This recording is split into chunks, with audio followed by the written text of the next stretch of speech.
I've been pursuing striped bass for over 30 years. While mastering fly fishing in the salt, I also developed a talent for fly tying and now have numerous flies sold around the world. When I ended up outside Atlanta, I traded the salt for fresh water. It took me 6 humbling months to convert my vast saltwater striper knowledge into success on the lake, and I had to relearn everything I knew. I was reluctant to guide, but talked into it by the local fly shop who had clients who wanted a chance at freshwater stripers. That was in 1999, and I started by taking 6 clients, the next year 12, and it just grew from there.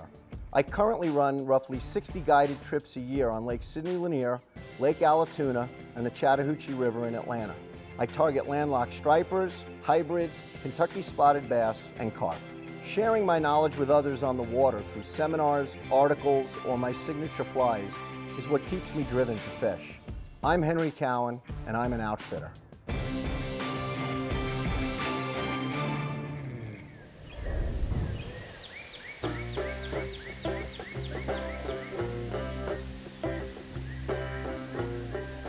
The striped bass is a great saltwater game fish, both on the fly rod and conventional gear. But I'm headed to Lake Lanier in Georgia to target them in fresh water. Yeah, fresh water. So I fish stripers in saltwater and in estuaries, but I've never fished them in reservoirs, so this is going to be a whole new ballgame. Luckily for me, Henry has cracked the code on these freshwater stripers, and I think I'm in really good hands. Henry is a legend in the fly fishing community. He is known from coast to coast. I've heard about Henry many, many years ago, and I never had the opportunity to meet him. So coming here to Georgia, it was really great to actually put a name to the face. A couple days before Conway was supposed to come over and fish with me, I looked at the weather, and we were having, for the month of May, probably the biggest front I've ever seen come through. 5 days of just 15 to 25 mile an hour winds. The water temps were going to drop on the lake 5 degrees. It was just a mess. This is what usually takes a fishery and just like a light switch, just turns it off. So I was a little hesitant to take Conway out, but he's like, dude, I'm coming and we're going to fish and you're going to do the best you can. We're going to see what kind of outfitter you really are. Conway, I can't tell you how many fish we got under the boat right now. I saw the meter. Just getting you rigged up with a big old shad kind of herring fly. When you're fishing on Lake Lanier, it's very scenic, it's beautiful, it's quiet. You would never even imagine you're 45 minutes from Atlanta. I just got bumped, Henry, I think. Yeah, I've got some fish under us here, and we're in 60 feet. The most special part of this fishery is actually that we have a saltwater game fish. Come on, fish. That's 300 miles from the coast. Our stripers, they can be as small as 2, 3, 4 pounds. They can be as large as 40 pounds. Lake record is 47, but our average fish is probably 8 to 12 pounds. What's the game plan? We're gonna go get a golf cart. We're gonna go hit some golf balls. Okay, awesome. So the big difference between sodium-free stripers and saltwater stripers is that we can pattern saltwater stripers using tides. We don't have that luxury in freshwater. We don't have tides. So we have to constantly pattern the fish. What's the bait doing? Is the bait up shallow? Is the bait deep? Are they in the backs of the coves? Are they out in the mouths of the coves? Are they over the creek channel? So it's always difficult to pattern the fish. So having striper fished for the better part of 25 years and taking that vast knowledge and bringing it down here. Bottom. It's a bottom bum. I thought it would be a piece of cake, and boy, was it a lesson. I came down here in the first 6 months, I didn't catch a fish. It took me 6 months to figure out that I was targeting all the wrong places. Fish on. There you go. Find the bait, you find the fish. It's just that simple. Nice job. Oh, he's off. Oh no. Marking a couple fish on the screen right now. Here he is, got him. There you go. Spotted bass. Spotted bass? Yeah, a little Kentucky Nice. spot. Sweet. Let's talk about that fish for a minute. I have never caught a Kentucky spotted bass. It looks very similar to just your standard largemouth, but that's exactly right. Now, on most lakes in the United States, that would be considered a decent-sized Kentucky spot. Really? Here on Lanier, that is just a baby. I mean, we get them up to 5, 6 pounds. They're not uncommon. You'll find them in rivers and lakes, throughout the country. You know, they're in nothing way north. Right. California and, you know, and pretty much the southeast. Area's got a nice fish. Oh, there you go. Sodium-free stripers, baby. The Outfitters is brought to you by America's best-selling truck for 40 straight years, Ford F-Series, built Ford tough.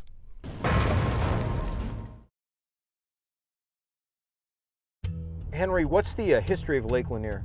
Well, Lake Lanier all came together in the 1950s when the Army Corps built Buford Dam, and we ended up getting just an incredible man-made impoundment that's approximately 600 miles plus a shoreline, 38,000 acres, and it's the drinking water for Atlanta. So it's full recreation too? It is. As a matter of fact, the Army Corps deems Lanier is the most highly used recreational lake in the United States. How interesting. And in terms of fishing? Well, certainly the spotted bass is probably #1 to most anglers, especially the conventional guys. But striped bass have come on in the last 15 years like gangbusters, and it's now known as the premier striped bass lake in Georgia.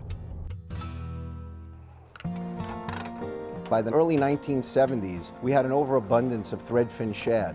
So in order to control the population of threadfin shad, other lakes around the country started stocking stripers. So we got onto that striper stocking program here in North Georgia, and that's when they started putting stripers in the lake. Marking fish 8 to 10 feet down right here.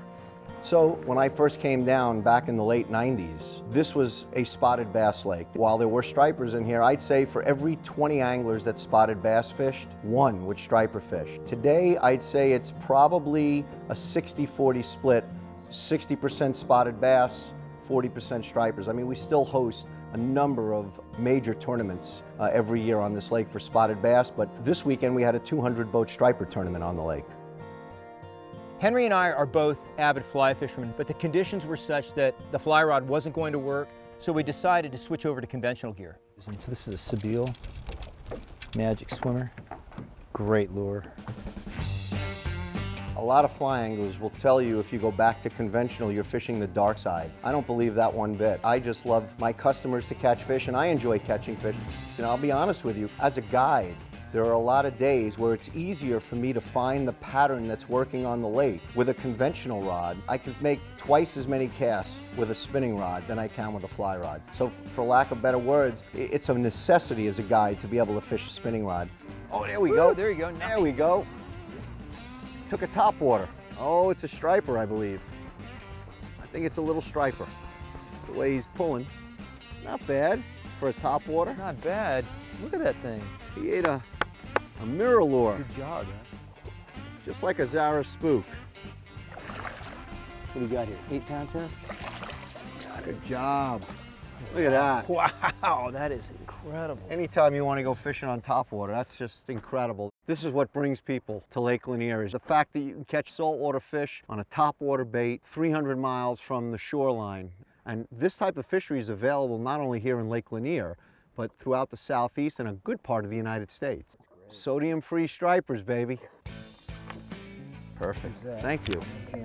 I think a lot of people, they put themselves in a corner if they just fly fish. And then when the conditions aren't to their advantage, then it becomes a pretty difficult day. So to be able to pick up a spinning outfit with, you know, a topwater plug or some sort of swim bait, I mean, you can have success pretty much all day long. Try and get them on the reel if you can. Fish that doesn't want to go on the reel, but you're doing great, you got to keep tight on them. There he is. Striper. Oh, nice. Yeah. The all-new 2017 Ford Super Duty was designed to perform on the toughest job sites. And there aren't many job sites tougher than King Ranch. When you have to deal with more than 800,000 acres of tough Texas terrain, you never know what your next job is going to be. So you need a truck that's ready for anything. And that's the 2017 Super Duty. Ford fitted it with a high-strength military-grade aluminum alloy body. That cut weight that Ford added right back into the parts of the truck that matter most. Like the fully boxed, high-strength steel frame with through-welded cross members and 6 times more high-strength steel that make it up to 24 times stiffer. The all-new 2017 Super Duty also offers the best towing power and best payload of any Super Duty ever. This is the next level. And this is why Ford says, we own work.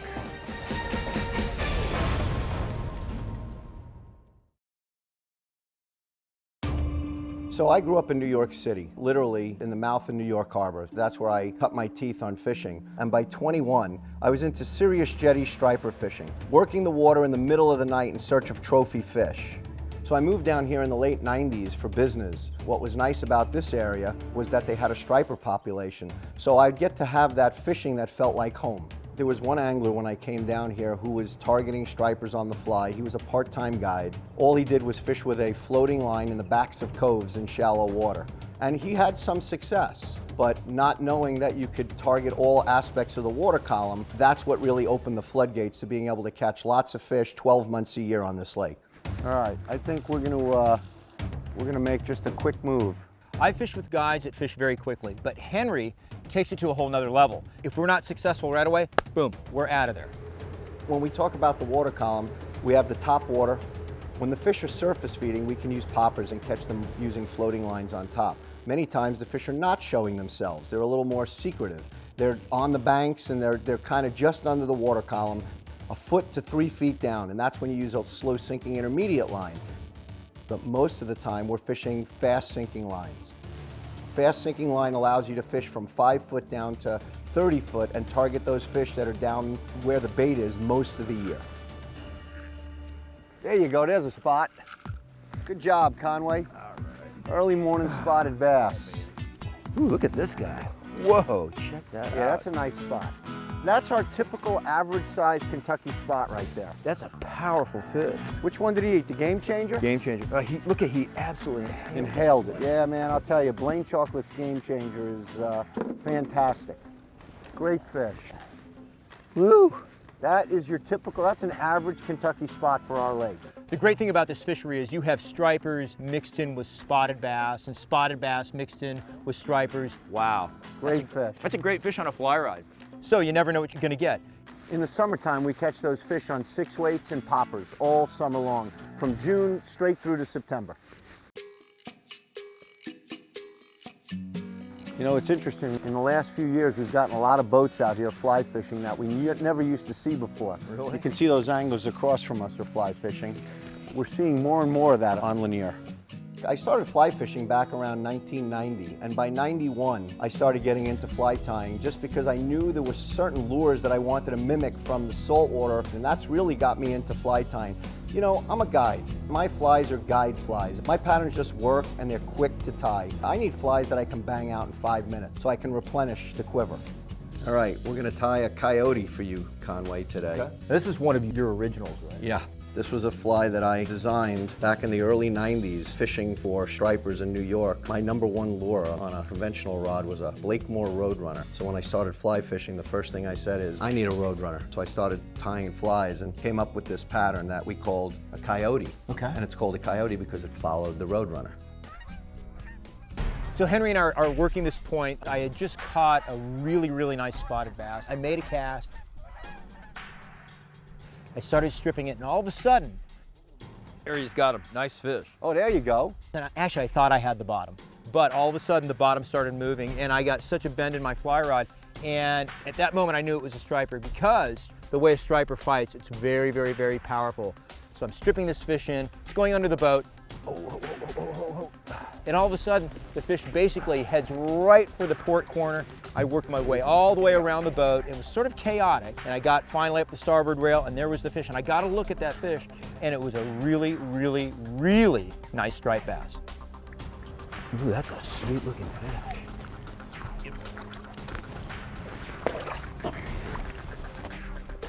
There he is. Look at that. Man, that was quite a battle around the boat.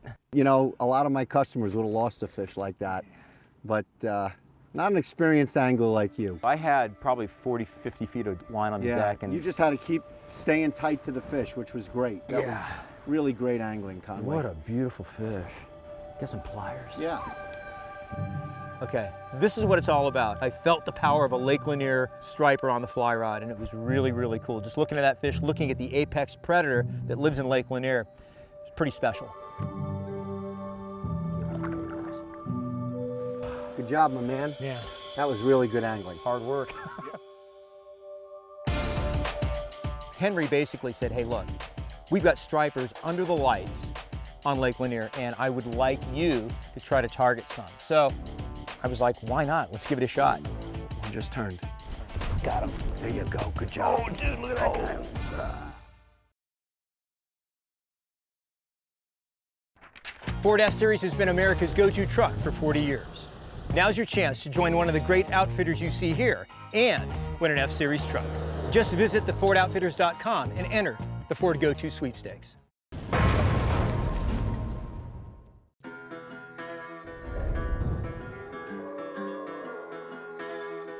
Conway, we've got a dock light on the other side of my slip here. Okay. It's an underwater green light. It attracts plankton. The plankton attract the threadfin shad. The threadfin shad attract the stripers. It's a whole ecosystem going on. You're going to take a sinking line and you're going to throw that sinking line into the light and let it sink for about 5-6 seconds, and then short 3 to 4 inch quick strips followed by a pause probably get us hooked up fairly quickly. This is cool, man. Okay. Short. Continue. Shorter. Shorter. Oh, there's one. There you go. There's one right there. There you go. No mercy. See how they're trying to run back to the light? Yeah, right. Yeah, like you said. Right back to the light, these fish. That's a nice way to start off a morning. You aren't kidding, brother. That is as cool as it gets right there. Dock light fishing was something that I learned about probably about 15 years ago when I was down on the lake and somebody said, oh, there's some fish on dock lights, and I didn't know what that meant. Yeah, it's not the size of the fish in the fight, it's the size of the fight in the fish. Because I knew what dock light fishing was up north. We used to fish lights coming off of bridges for years, and the fish would go in and out of the shadows. Are you kidding me? So what we know about dock lights is when the stripers get on dock lights, unlike snook, they're really easy. Say hi to Conway, little guy. Anytime you can fish under a light, it's great, especially with a fly rod. It's kind of a feel game. You can't really see what's going on, and all of a sudden you come tight, and it just adds a whole nother dynamic to fly fishing. So I'm in whenever I can fish at night or in the dark. All right, let's go get a second one, huh? Yeah.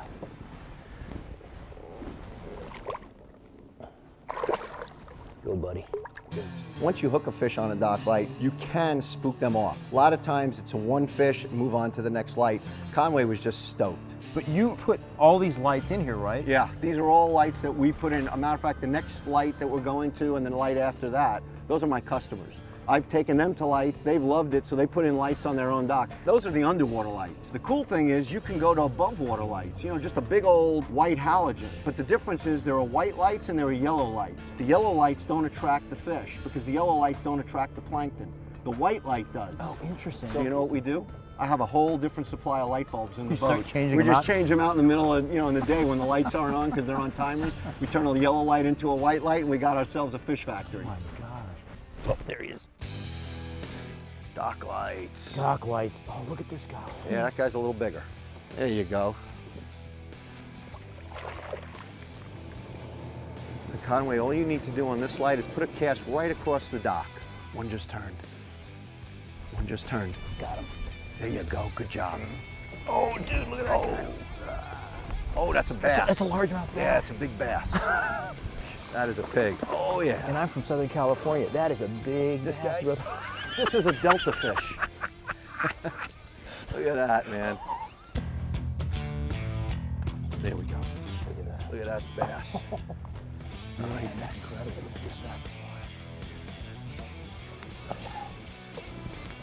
Oh, they're still in there, Henry. Look at that. God, they won't let up. So Henry gives seminars. He is free with his information. He's one of the most gracious outfitters I have ever fished with. All right, Conway, keep your eye on that school of shad on top, but make a couple of casts in towards the marker. But his status in the fly fishing community is unreal. Not only as one of the funniest guys you'll ever meet, but also a wonderful angler, well known for cracking the code on Lake Lanier.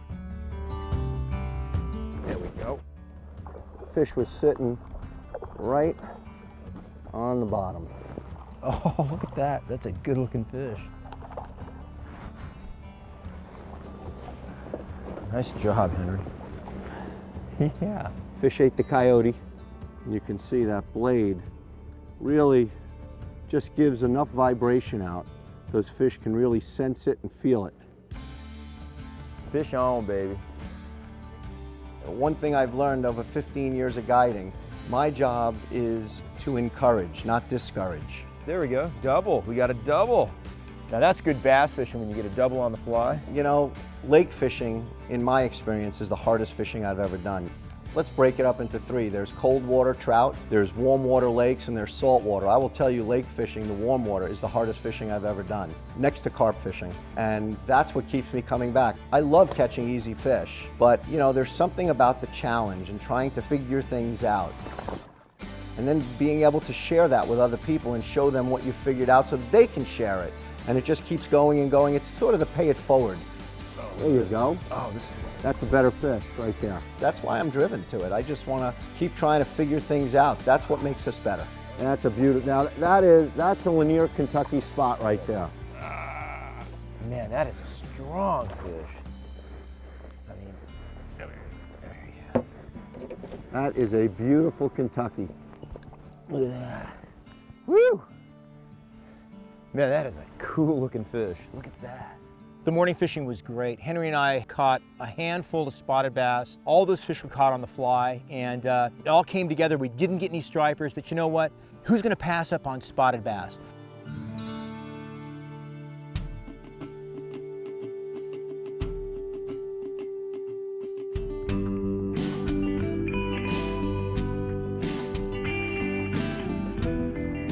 Got him. There you go. My man, Conway. That's a good one. Look at that. Yeah. What I love about being an outfitter is you're making memories that last a lifetime. Good old Kentucky spotted bass. And, you know, that's just an incredible feeling. To me, you know, I'm talking to you about this right now and I'm getting goosebumps. That's what drives me to continue to do this on a daily basis. We got a few today. Yeah, we did all right. Yeah, not too so bad. bad for two old guys. Yeah, exactly.